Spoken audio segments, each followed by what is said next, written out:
याच्याच आधारावरती thermometers जे आहेत ते थर्मामीटर्स डिझाईन केलेले असतात. झिरोथ लॉ ऑफ थर्मोडायनामिक्सच्याच आधारावरती थर्मामीटर डिझाईन केलेले आहेत. काय नाही बघा, सोपं आहे बघा, पण ते अति फंडामेंटल आहे म्हणून त्याला झिरोथ लॉ असं म्हटलेलं आहे, बाकी काही नाही. राईट. तर आता पुढे चलूया.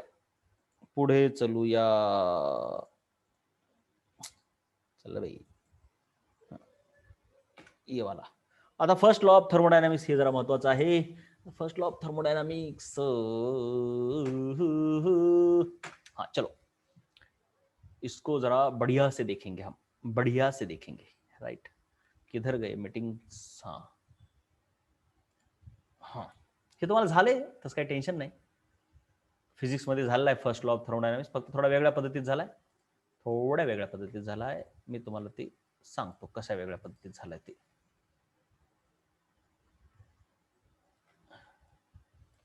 हा, तर कुठे गेली. हा, इथं आहे. तर झिरोथ लॉ तर सोपा होता. ठीक आहे, झिरोथ लॉ अतिशय सोपा होता. Zeroth law is very very simple. First law of thermodynamics, FLOT. First law of thermodynamics FLOT, second लॉला स्लॉट, थर्ड लॉला ट्लॉट असं लिहिणार मी. झिरोथ लॉला झ्लॉट. अरे बाबा, हे तुम्हाला झालंय. फिजिक्समध्ये फक्त काय झालंय, Q is equal to delta U plus W. केमिस्ट्रीत फक्त काय, delta U is equal to Q plus W. तसं का आहे, मी तुम्हाला आधी फिजिक्सचं सांगतो, मग केमिस्ट्रीचं सांगतो कसं कसं आहे ते. फिजिक्सचं तुम्हाला झालंय ना, म्हणून आधी सांगतो. तर फिजिक्समध्ये काय केलंय तुम्हाला, एखाद्या सिस्टीमला अशी हीट दिली क्यू, तर ते सिस्टीमला दिलेली हीट तिनं काय करते, लॉ ऑफ कन्झर्वेशन ऑफ एनर्जीनुसार डिस्ट्रॉय तर होत नाही. एक तर हिची स्वतःची इंटरनल एनर्जी असते, स्वतःची एनर्जी, गरमी वाढते तिची, है ना, तिचं तापमान वाढते.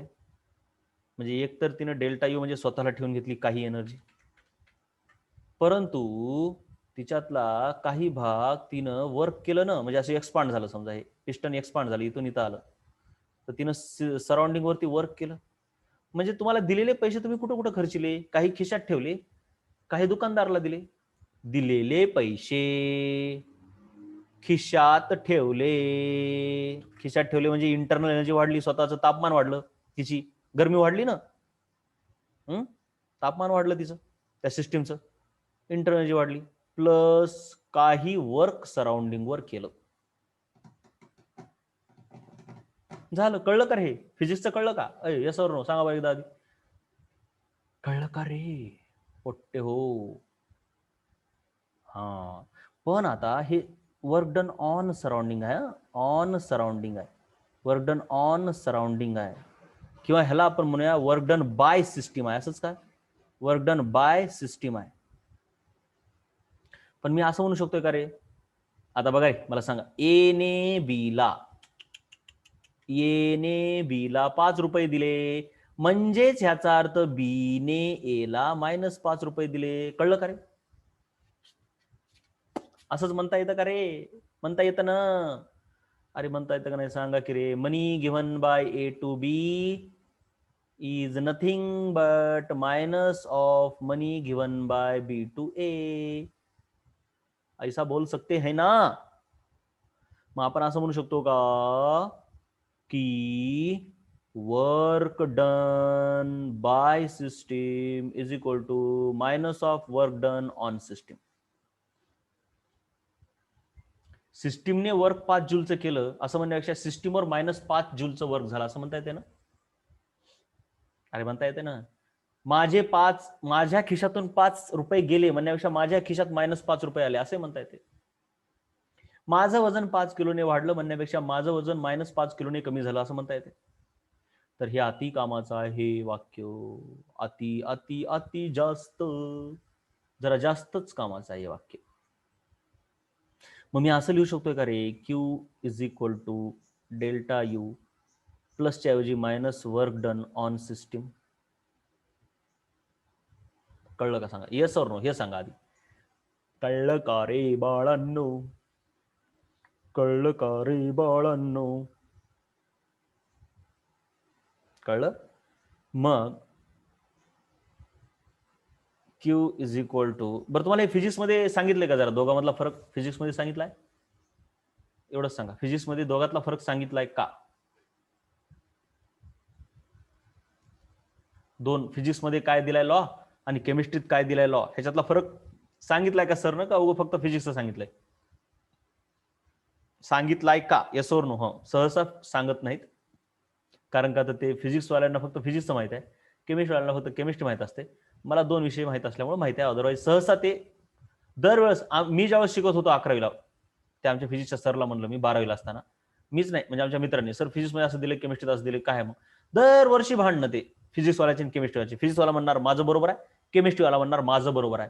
आणि ह्याच भांडणामध्ये गेल्या वर्षीच्या नीटमध्ये प्रश्न आला होता. मोठेगावकर सरकडं मुलांनी प्रश्न नेला पण होता, मी सांगतो ते नंतर डिटेलमध्ये घेतो, आता फक्त सिलेबस पुरतं. आणि सरनं जे इंटरप्रिटेशन दिलं होतं ते नंतर चुकलं होतं, हे तुम्ही गेल्या वर्षीच्या मुलांना विचारा. त्याचं रिझन आहे, मोठेगावकर सर फक्त केमिस्ट्री शिकवतात, त्यांना फिजिक्स माहित नव्हतं. आणि केमिस्ट्रीमध्ये प्रश्न फिजिक्सच्या सेन्सनं विचारला होता, ते सांगतो नंतर कसं, आता घाई करू नका, मला फक्त आता सांगू द्या. मग ह्याला असं लिहितात का बघा बरं, बघा बरं, ही ऑन वाल्याला जर इकडे लिहिलं तर W on is equal to delta U असं होतंय का? होतंय का रे? अरे होतंय का रे? असं झालं का नाही?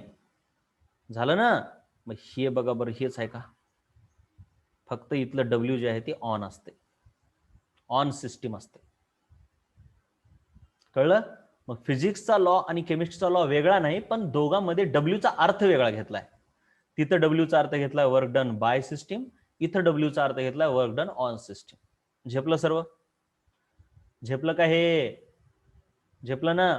मग ही गोष्ट तिथं फिजिक्समध्ये किंवा इथं लिहून ठेवा, हे केमिस्ट्रीचा लॉ आहे आणि इथं वर्क डन ऑन सिस्टीम आहे. तर फिजिक्सच्या लॉ मध्ये Q is equal to delta U plus W, त्याच्यामध्ये डब्ल्यू ही वर्क डन बाय सिस्टीम आहे. पाहिजे तर लिहा पटकन कुठंतरी, तुम्हाला कुठंतरी एवढाच फरक आहे, बाकी काही बी नाही. Work done on system, work done by system. केमिस्ट्रीमध्ये डब्ल्यूचा अर्थ ऑन सिस्टीम घेतात सहसा, आणि तिकडे डब्ल्यूचा अर्थ वर्क डन बाय सिस्टीम घेतात सहसा.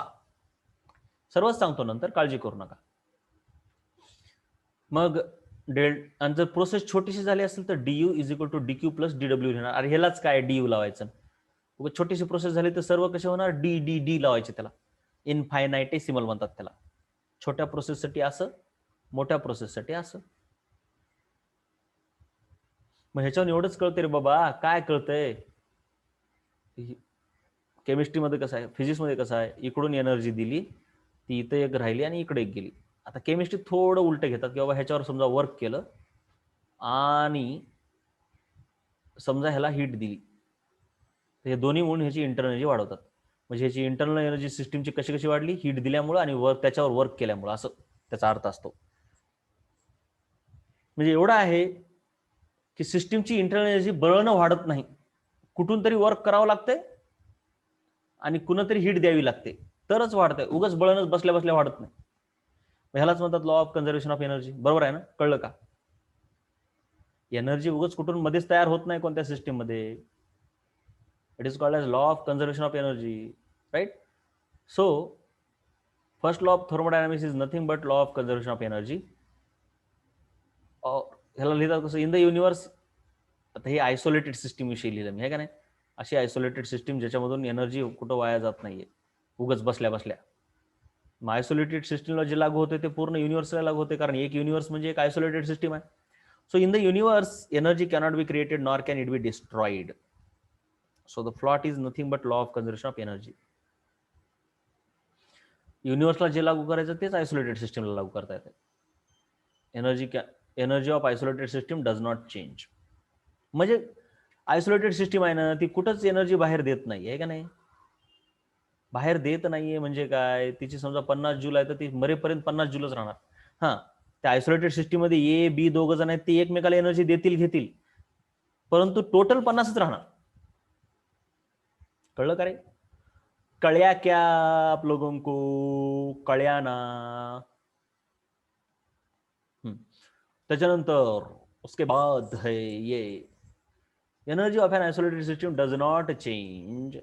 आता इथं जी इंटरनल एनर्जी आहे ती म्हणजे तिची स्वतःची सिस्टीमची आतमधली एनर्जी. मग ती इंटरनल एनर्जी म्हणजे कशी असते? एक असते कायनेटिक एनर्जी, दुसरी असते तिची पोटेन्शियल एनर्जी, आहे का नाही? कोणत्याही सिस्टीमला कायनेटिक आणि पोटेन्शियल एनर्जी आहे. म्हणजे कायनेटिक का आहे? कारण सिस्टीम मधले गॅसचे मॉलिक्यूल असे पळायलेत एका ठिकाणाहून दुसऱ्या ठिकाणी, किंवा रोटेट व्हायलेत. असं मॉलिक्यूल आहे, रोटेट होत असेल ना ह्या ऍक्सिसच्या भोवती, डुब डुब डुब डुब डुब, व्हायब्रेट व्हायलाय. असं स्प्रिंग सारखा बॉन्ड असतो, ते व्हायब्रेट पण होऊ शकते, तर झुप झुप झुप झुप झुप झुप झुप झुप. मग हे सर्व गोष्टीमध्ये translatory kinetic energy, rotational kinetic energy आली. व्हायब्रेशन मध्ये तर कायनेटिक पण येते आणि पोटेन्शियल पण येते. आपण बघितलेलं आहे एसएचएम मध्ये, ऑसिलेशन मध्ये पोटेन्शियल एनर्जी पण असते आणि कायनेटिक एनर्जी पण असते. बरोबर आहे का नाही? So kinetic energy, internal energy consist of kinetic energy. Kinetic energy 3 part: translatory, rotational, vibrational.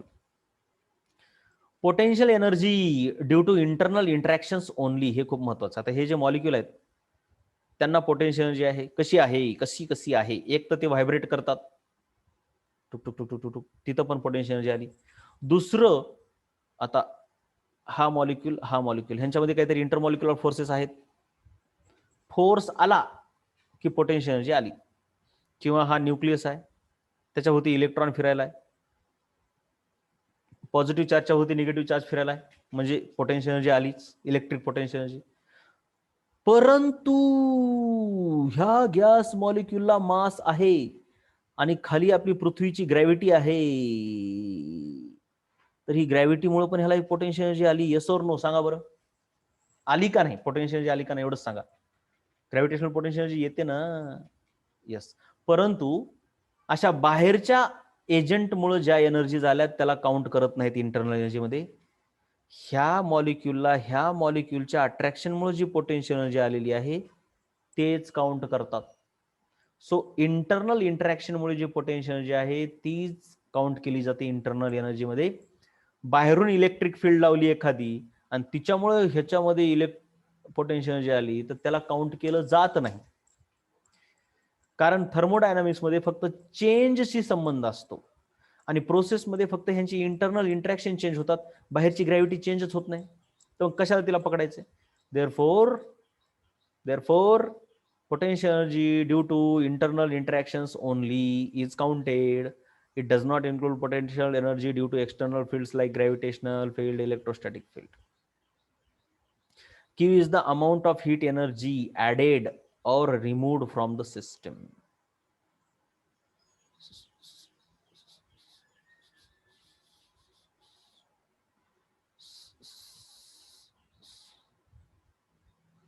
त्याच्यानंतर कॅपिटल एम म्हणजे काय असते? Mass of the body. अरे बाबा, कॅपिटल एम नाही रे, मोलार मास पाहिजे रे. किती वेळेस सांगू या पोट्याला मी,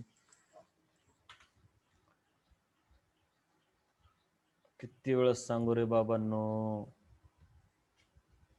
किती वेळेस सांगू, किती सांगू मी.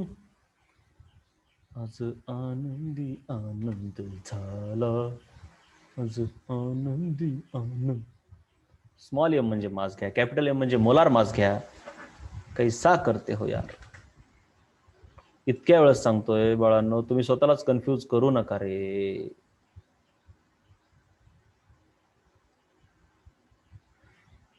त्याच्यानंतर heat. So Q is the amount of heat energy added और रिमूव्ड फ्रॉम द सिस्टम.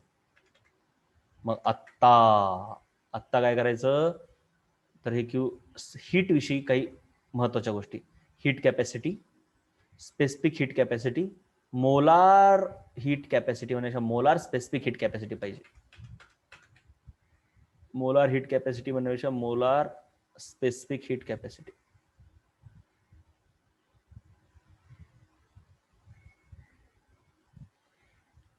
तर heat capacity of a body, त्याचा फॉर्म्युला काय? Heat added divided by temperature change. Specific heat capacity is heat added upon mass into temperature change.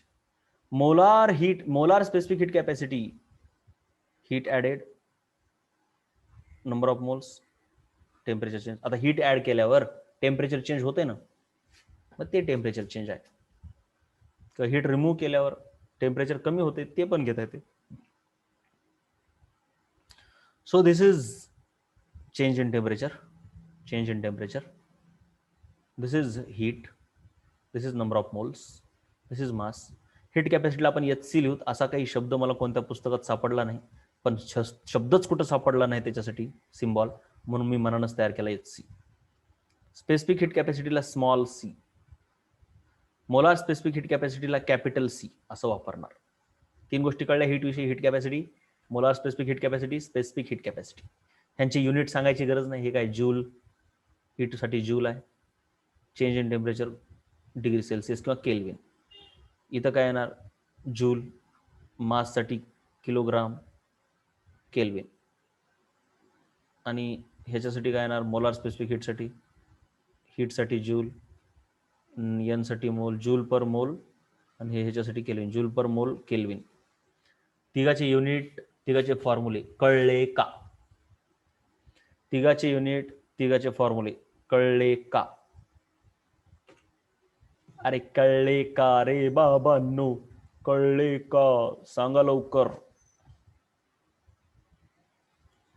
ठीक आहे, okay.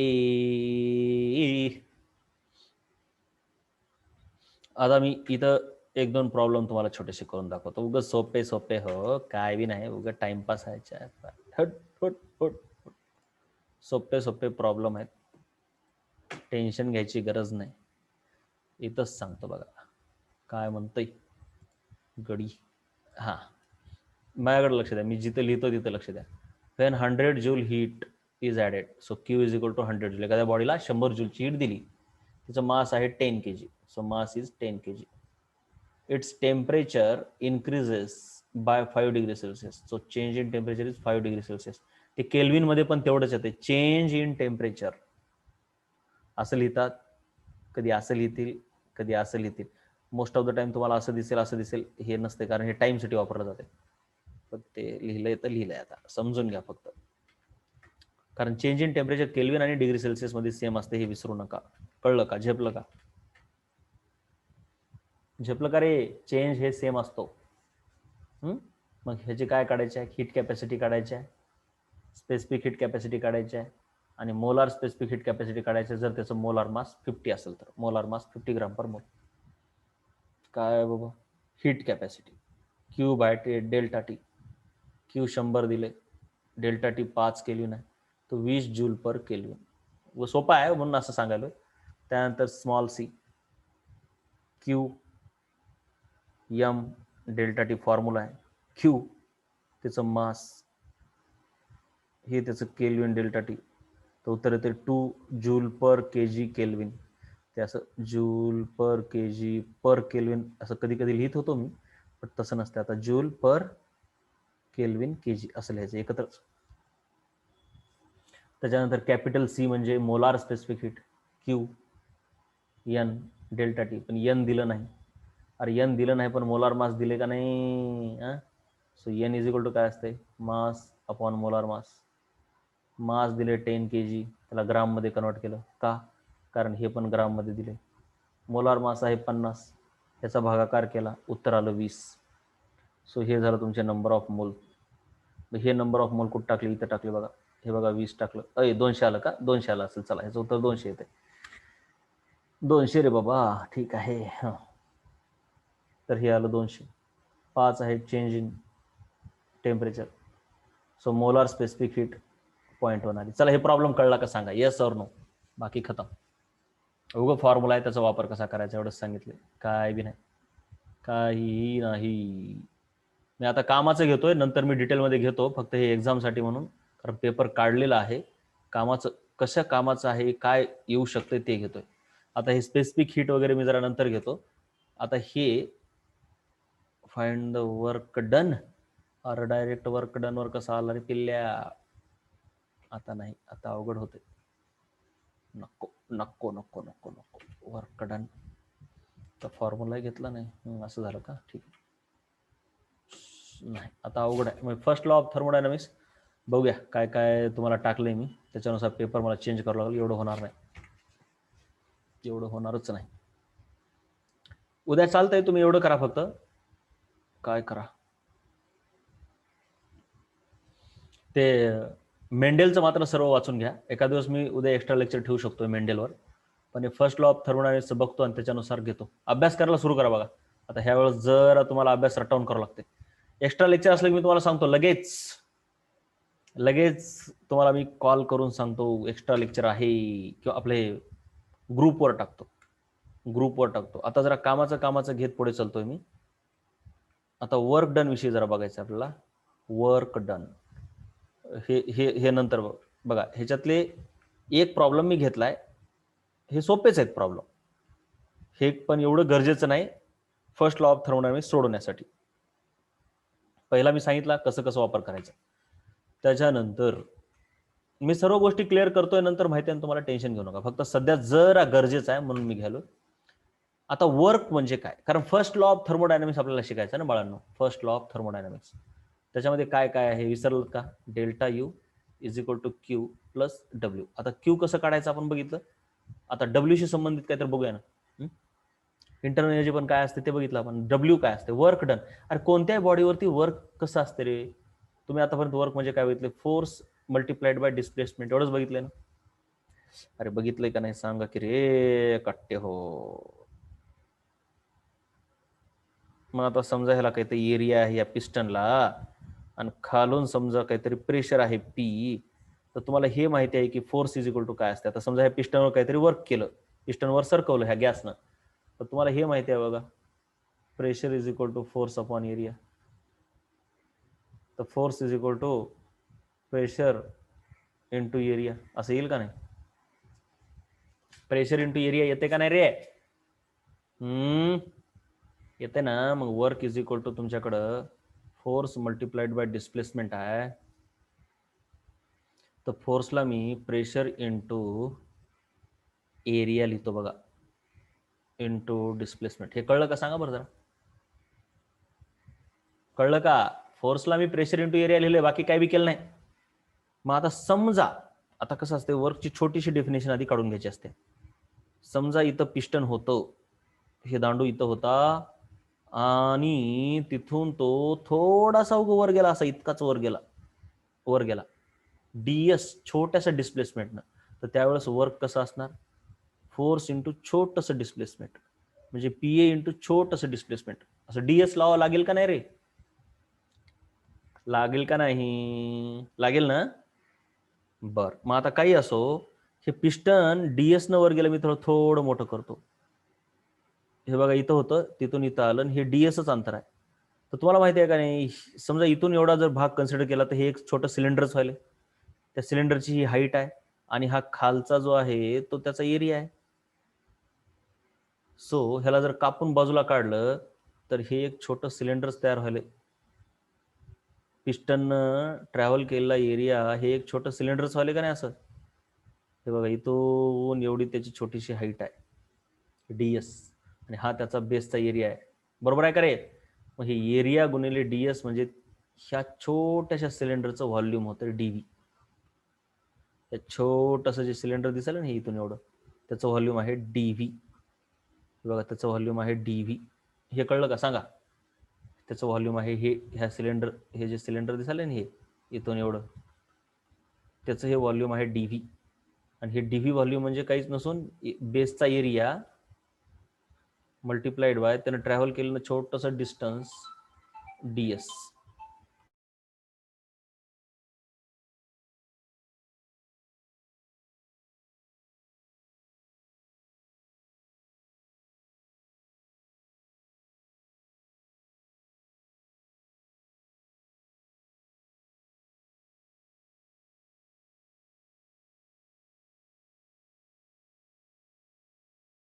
मग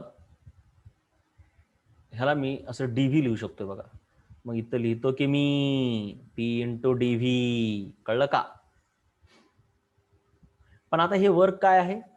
सिस्टीमने केलं हे का नाही? हे असं सिस्टीमने सराउंडिंगवर केलं ना, सराउंडिंगला बाहेर दाबलं असं.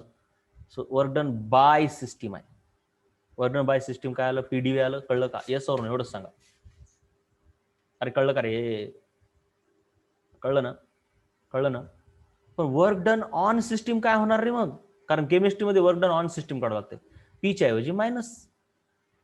सो हे छोटंसं केलेलं वर्क, आता डब्ल्यू नाही, ह्याला छोटं वर्क म्हणायचं. सो छोटं केलेलं work on system minus PdV होणार. कळलं का? म्हणून केमिस्ट्रीमध्ये डीडब्ल्यू is equal to minus PdV आणि फिजिक्समध्ये डीडब्ल्यू इज इक्वल टू पीडीव्ही असते. ठीक आहे. म्हणजे कोणतीही घटना घडत आहे तिच्यासाठी वर्क डन छोटस मायनस पीडीव्ही असणार. छोटस वर्क डन त्या घटनेमध्ये कोणतीही प्रोसेस, आणि तिच्यामधलं टोटल जर वर्क काढायचं झालं तर काय नसते, छोट्या वर्कचं इंटिग्रेशन केलं की टोटल वर्क भेटते. म्हणून टोटल वर्क एखाद्या प्रोसेसमध्ये झालेलं minus integration of PdV where V varies from volume 1 to volume 2. कळलं का? हे पण कळलं का? हे इंटिग्रेशन का केलं कळलं का रे? टोटल वर्क काढण्यासाठी. मेन फॉर्म्युला हे बघा छोट्याशा वर्कचा, म्हणजे हेच फॉर्म्युला मेन हे. सो वर्क डनचा जर तुम्ही कोणताही फॉर्म्युला लिहित असाल तर ते रॉंग आहे. खरा फॉर्म्युला हेच, हाच आहे खरा खरा खरा खरा खरा खरा खरा खरा फॉर्म्युला हाच. दुसरा फॉर्म्युलाच नाही वर्कचा, खरा फॉर्म्युला हा. तुम्ही म्हणता असाल नाही सर आम्हाला तर पीडीव्ही माहिती आहे. नाही नाही नाही, हा वेगवेगळ्या प्रोसेससाठी वेगवेगळे फॉर्म्युले आहेत, पण मेन बेसिक वर्कचा फॉर्म्युला हाच थर्मोडायनामिक्स मध्ये. ठीक आहे. मग तुम्हाला हे माहिती आहे की ज्यावेळेस आपण असं इंटिग्रेशन लिहितो त्यावेळेस area under pressure versus volume curve असते. ते एरिया अंडर पीव्ही ग्राफ कळतंय का? हे असलं एरिया स्लोप माहिती आहे ना. डेरिव्हेटिव्ह म्हणजे स्लोप,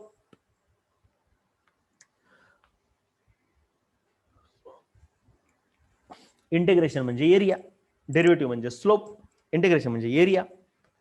सो हे इंटिग्रेशन आहे म्हणून area under pressure versus volume graph is nothing but work done. मग तुमचा वर्क डनचा फॉर्म्युला मेन कळला ना काय ते? हा आहे बाबा नो, बाबा नो, हा बघा हा टुडुम. मग आयसोबारिक प्रोसेस साठी काय असतंय? प्रेशर कॉन्स्टंट असतंय. मग प्रेशर हे इंटिग्रेशनच्या बाहेर येतंय. अरे एक एक सांगतो की आता. आयसोबारिक प्रोसेस बघा मेन फॉर्म्युला हाच आहे, विसरायचं नाही.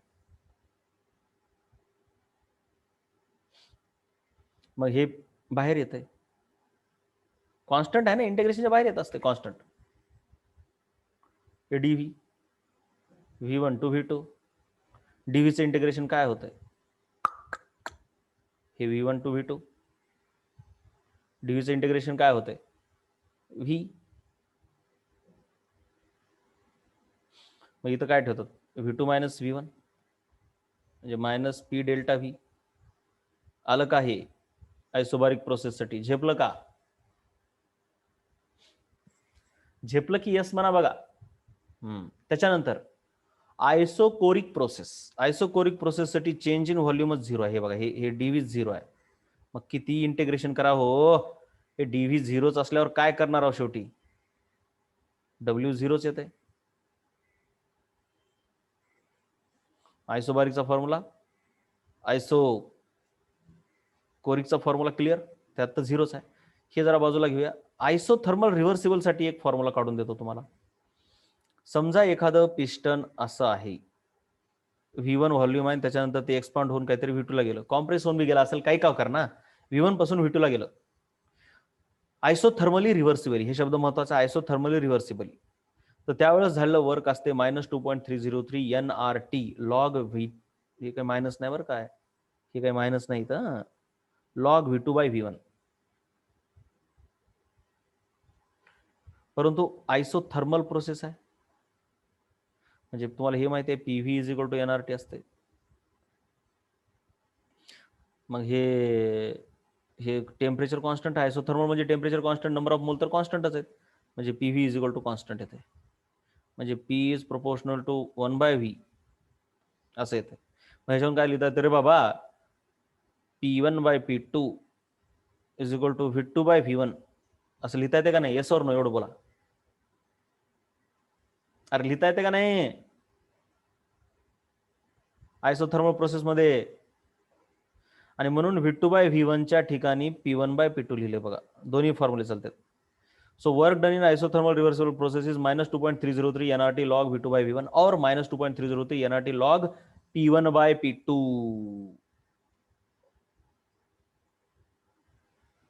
मोठे मोठे लेक्चर झाले बरं का आज, मोठे मोठे.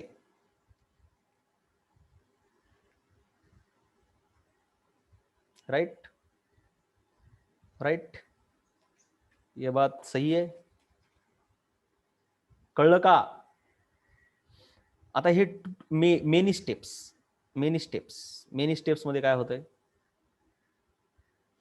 हे कळलं. आयसोबारिकचा फॉर्म्युला, वर्क डनचा, आयसोकोरिकचा, आयसोथर्मलचा. आता एन स्टेप म्हणजे कसं असतंय, एक पिस्टन असं इथं होतं, ते एका झटक्यात ए पॉइंट पासून बी पॉइंट पर्यंत आलं नाही.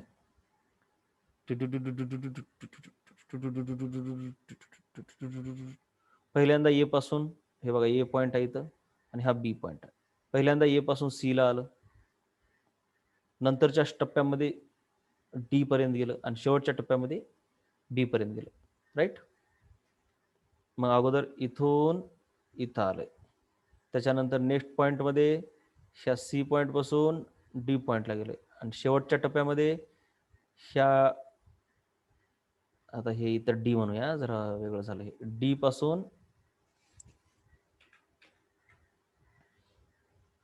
ह्या डी पासून शेवटी ह्या बी ला गेलं. कळायला का रे? म्हणजे टप्प्यामध्ये ते एक्सपांड झालं, स्टेप्समध्ये. तर त्यानं पहिल्यांदा इथून इथं जाण्यामध्ये काहीतरी W1 वर्क केलं, इथून इथं जाण्यामध्ये त्यानं काहीतरी W2 वर्क केलं, इथून इथं जाण्यामध्ये काहीतरी त्यानं W3 वर्क केलं. तर टोटल वर्क एन टप्प्यामध्ये जे केलं, work total is equal to W1 प्लस W2 plus W3 plus and so on. हे कळलं का सांगा? एवढं हे झेपलं का सांगा?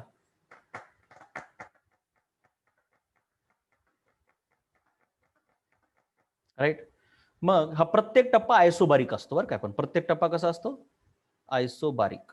आता हे थोडं जास्त होत आहे, अभ्यास करावा लागते लगेच जाऊन, पण तुम्हाला झालंय म्हणून तुम्हाला हे झेपू शकते. मग प्रत्येक टप्पा आयसोबारिक असतो आणि आयसोबारिक साठी हा फॉर्म्युला आहे बघा, हे का नाही? म्हणून काय लिहिणार? W1 is equal to minus P1 delta V1, त्याचं वेगळं, plus W2 is equal to minus P2 delta V2, plus W3 साठी काय लिहिणार तुम्ही? मायनस P3, त्यावेळेसचं प्रेशर पण वेगळं असणार, opposing pressure, into delta V3. आणि हे जे पी असते ना, पी, ते अपोजिंग प्रेशर असते बरं का. हे पिस्टन आहे, हे ड्राईव्ह करणारं प्रेशर इकडून आहे, अपोज करणारं प्रेशर इकडून आहे, तर अपोजिंग प्रेशर घ्यावं लागतं, opposing pressure. P1 delta V1, P2 delta V2, P3 delta V3. N step मध्ये असं आहे. मग हे काय नाही, बेरीजच आहे, म्हणून summation of minus PI delta VI where I goes from 1 to N. हे झेपलं का सांगा?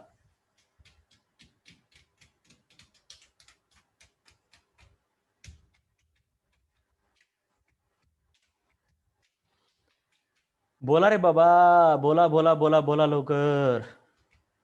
कळलं ना? अरे बोला रे बाकीचे, फटाफट बोला. कसं आहे, जरा आता एक्स्ट्रा लेक्चर घ्यावा लागेल, एग्जामला आहे ना. चलो, इसमें क्या बोला है ये जरा आपको मैं करके दिखाता हूँ, जरा करके दिखाता हूँ यार. बोलोगे सर क्या सब कुछ देख के बता रहे हो?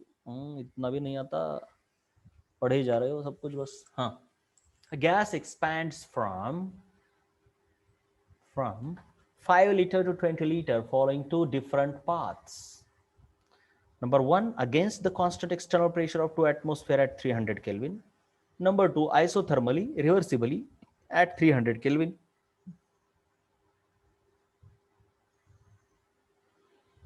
Find the work done in both cases. Find work done in both cases. अरे सबसे पहले तो इसको देखो, इसको गोली मारो. सबसे पहले द गैस एक्सपैंड्स फ्रॉम बोला है, इसका मतलब है V1 इज 5 लीटर, 2 बोला है, इसका मतलब है V2 इज 20 लीटर. बात सही है? पल्ले पड़ रही है ना? You are getting this? So the gas expands from 5 liter to 20 liter following two different steps. हमको जरूरत नहीं है, we don't need to worry about the two steps. We will first of all focus on the first step. So V1 is equal to 5 liter, V2 is equal to 20 liter. Against the constant external pressure, constant pressure इसका मतलब है this is isobaric process.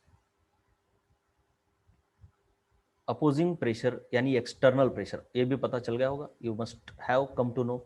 Now this is the driving, this is opposing. ये जो opposing pressure है ये external है, बाहर का है. So external pressure, opposing जो कि है 2 atmosphere. We have to first of all find the work done in this case. So work done has the formula of minus P delta V. Why? X means external pressure या फिर opposing. Why? Because it is constant pressure process यानी isobaric process. इथपर्यंत कळलं का? yes पाठवा, otherwise no पाठवा. हे तुम्हाला झालेलं आहे, बरंच झालेलं आहे, त्याच्यामुळे एवढं टेन्शन घ्यायची गरज नाही मला. हा, ऍक्च्युली डीप मध्ये पुढे सुरू होणार केमिस्ट्री, कळलं का? हे फिजिक्सच आहे म्हणून मी असंच तुम्हाला सांगायला. जरा केमिस्ट्रीचं डीप नंतर आहे. डीप लक्षात, हे फिजिक्स आणि केमिस्ट्री कॉमन आहे ना, सुरुवातीला एकदम कॉमन आहे. फक्त एकच लक्षात ठेवायचं, वर्क डन. केमिस्ट्रीमध्ये वर्क डन ऑन सिस्टीम असते, फिजिक्समध्ये वर्क डन म्हटलं की बाय सिस्टीम असते. सहसा म्हणतोय मी, शब्द माझे कॅच करत जावा. So P external is 2 atmosphere and delta V म्हणजे काय असतं रे बाबा? Final minus initial. So -2 atmosphere, final is 20 litre. Physics मध्ये सहसा जूल मध्ये काढायचं असते, केमिस्ट्री सहसा लिटर ऍटमॉस्फिअर मध्ये उत्तर काढतो आपण. सहसा, I am always taking the word सहसा. ठीक आहे ना? गुणिले 15 तर -30 लिटर ऍटमॉस्फिअर एवढं वर्क झालंय. हे तुम्हाला जूल मध्ये पण कन्वर्ट करून ऑप्शन मध्ये विचारू शकतात, तर ते मी कन्व्हर्जन तुम्हाला दिलेलेच आहेत, 1000 वेळेस दिलेत. So -2 into 15 is equal to -30 litre atmosphere. इतना वर्क माइनस है, इसका मतलब है कि वर्क निगेटिव का मतलब ही होता है बेटा, निगेटिव का मतलब ही होता है. देखो भैया, this is work done on system, तो ये ऑफकोर्स V1 V2 वॉल्यूम बड़ा है, मतलब एक्सपांड हुआ होगा. तो एक्सपांड हुआ तो केमिस्ट्री में एक्सपांशन का वर्क निगेटिव आता है, फिजिक्स में एक्सपांशन का वर्क पॉजिटिव आता है. ऐसा फिजिक्स में नहीं, लेकिन फिजिक्स मतलब वर्क काय येते? वर्क डन बाय सिस्टीम असते, म्हणून फिजिक्स मधलं एक्सपान्शनचं वर्क पॉझिटिव्ह आहे. सो पीईपी, पेप स्कूटी गाडी असते का नाही, असं लक्षात ठेवायचं. You just remember this, Pep गाडी, physics expansion positive, physics expansion positive. Physics मध्ये एक्सपान्शनचं वर्क पॉझिटिव्ह असते. मग केमिस्ट्रीमध्ये एक्सपान्शन झालं की निगेटिव्ह वर्क येणार. आणि काय रट्टे मारायची गरज नाही, पण ऑन दी स्पॉट सुचत नाही, जरा असं जम्बलिंग होते म्हणून सांगितलं. ठीक आहे ना? तर ऍक्च्युली केमिस्ट्री मधलं वर्क असं म्हणण्यापेक्षा वर्क डन ऑन, आणि फिजिक्स मधलं वर्क म्हणजे work done by. So work done by system in expansion is positive. Work done by system in expansion is positive. ये तो याद रखना ही पड़ेगा इतना. Work done by system in expansion is positive. Work done बायच्या ऐवजी फिजिक्सचं वर्क असं म्हणतो मी त्याला, फिजिक्स एक्सपांशन पॉजिटिव. बात खत्म. अब दूसरा बोला है यही काम होता है आइसोथर्मली रिवर्सिबली. तो क्या है यार, तो कर दो काम. आइसोथर्मल रिवर्सिबल के लिए वर्क डन का फॉर्मूला है -2.303 NRT log of V2 by V1. लेकिन यन तो दिया नहीं है, लेकिन दिमाग की बत्ती जलाओ बिटवा. क्या कर सकते हैं हम? टेम्परेचर वा दिया है, वॉल्यूम भी दिया है. तो हमको एक बात है, NRT is equal to PV होता है, राइट? तो N की जगह पर हम PV अपॉन RT लिख सकते हैं ना. अरे क्यों नहीं लिख सकते क्या? या फिर NT की जगह पर, ये T को इधर ही रख दो, N मल्टीप्लाइड बाय T की जगह पर PV बाय R लिख सकते हैं ना. और इतना तो आना चाहिए भैया, 2.303. और इस R को, पर छोड़ो यार, ये छोड़ो, NRT की जगह पर ही PV लिख सकते क्या? फालतू बात कर रहा हूँ मैं भी। एनआरटी की जगह पर पीवी लिख दो, पीवी लॉग V2 बाई V1। सीआईडी वाला लॉजिक कभी कभी मेरा भी चल जाता है।